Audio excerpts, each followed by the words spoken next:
আসসালামু আলাইকুম দর্শক, কেমন আছেন সবাই? আশা করি সবাই ভালো আছেন। বন্ধুরা, আজকে আবারও চলে এসেছি সেই অসহায় পরিবারটির পাশে, যেই পরিবারের 3জন সদস্য একটা বিড়াল রোগে আক্রান্ত। ইতিপূর্বে আমরা ভিডিও করছিলাম এনাদেরকে নিয়ে, আপনারা অনেকটা সাড়া দিচ্ছেন। তো আবার আজকে আবার আসছি আমরা খাদিজা আমাদের বাড়িতে তাদের সঙ্গে কথা বলার জন্য, তাদের শারীরিক অবস্থা জানার জন্য। খাদিজা, এখন কি অবস্থা আপনার? এই তো অবস্থা বেশি ভালো না ভাইয়া, আরও দিনে দিনে সেট হয়ে যাচ্ছি।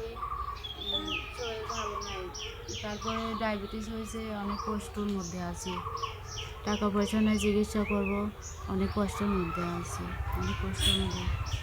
তো আচ্ছা, আমি দেখছি আপনাকে। যাই হোক, আমরা কাজ করার পরে বেশ কিছু মিডিয়া আপনাদেরকে নিয়ে কাজ করেছে।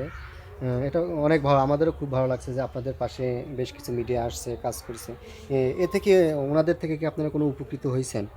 অর্থ করে কিছু পাইছেন আপনারা? ওই পারভেজ ভাইয়া